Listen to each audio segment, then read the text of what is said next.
Hi everyone. Today, our group will present a critical policy analysis of electric vehicles with a focus on government subsidies, import tariffs, and natural environment. Rather than asking only whether electric vehicles are beneficial, we examine a more difficult question.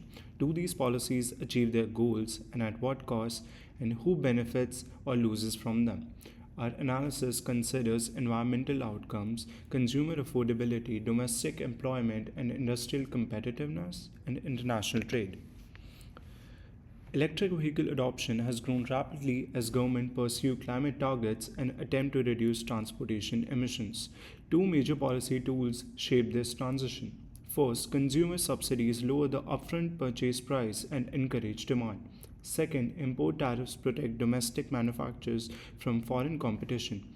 Both tools can support the EV transition, but they can also produce unintended consequences.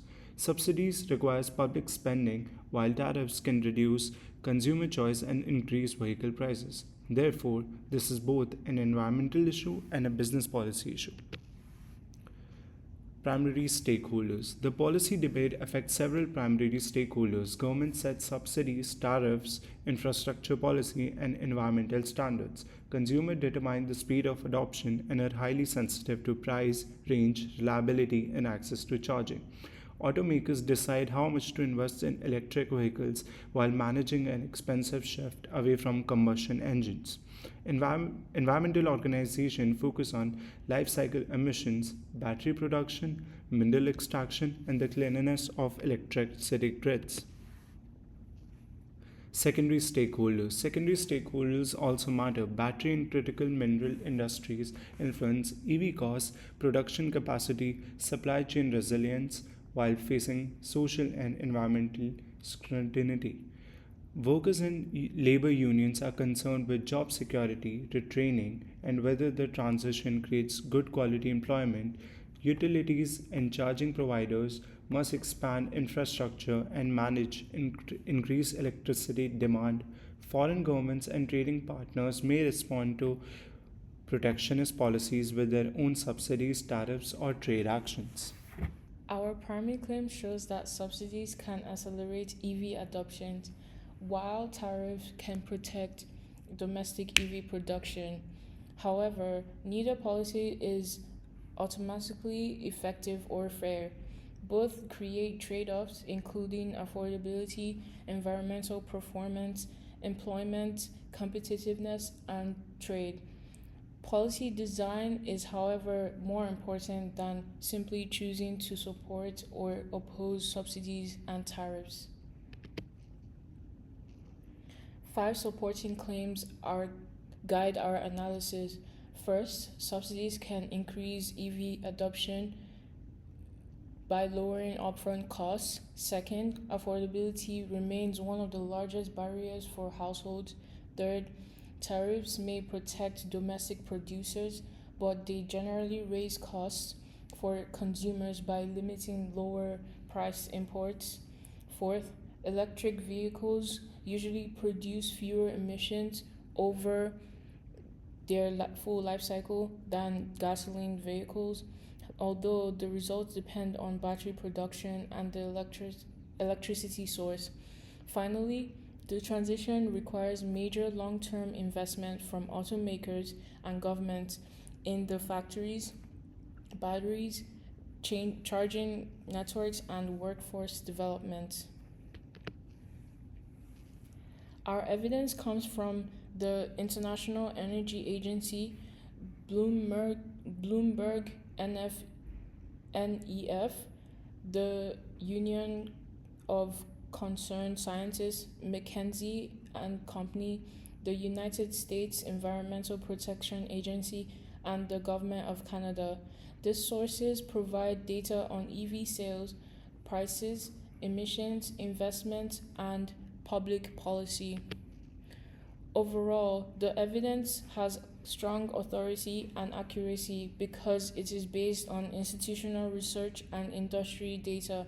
It is especially strong on global sale trends, vehicle prices, and life cycle emission comparison. However, important gaps remain. Evidence is less complete on long-term battery recycling, local consumer behavior, emerging economies, and the long-term effects on tariffs.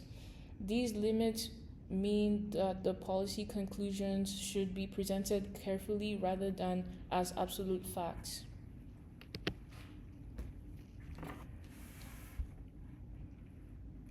The same evidence can support different interpretations. The government may argue that emissions reductions justify faster EV adoption. Environmental groups may accept that conclusion but demand cleaner electricity, responsible mining, and stronger recycling rules. Consumers may use affordability data to support larger subsidies and lower tariffs.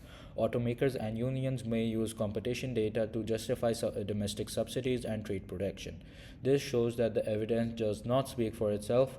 Stakeholders interpret it through their own interests, responsibilities, and values. Those values and assumptions are central to the debate. Government prioritize jobs, economic growth, climate goals, and national security. Consumers value affordability, reliability, and choice. Environmental groups emphasize emissions reductions, sustainability, and justice. Automakers prioritize profitability, fair competition, and policy certainty, while labor unions focus on secure employment and fair transaction. The disagreement is not only about data, it is also about whether protecting domestic jobs justifies higher prices, whether climate goals can outweigh unrestricted free trade, and whether governments should use public funds to influence consumer behavior. The debate also uses several persuasive techniques. Expert authority and statistics increase credibility, especially when organizations cite transparent data. Counter arguments can be effective when they respond directly to common misconceptions. It is also persuasive when a source acknowledges limits such as emissions from battery production or electricity generation.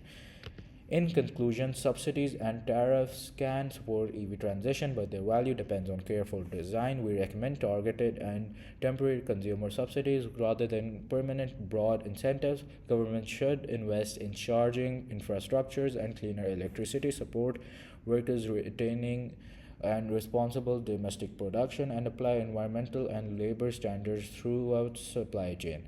Tariffs should be reviewed regularly so they do not create unnecessary costs or protect inefficient firms indefinitely. Finally, stronger battery recycling and mineral sourcing rules are needed. A balanced policy should reduce emissions while protecting affordability, employment, consumer choice, and long term competitiveness. Thank you.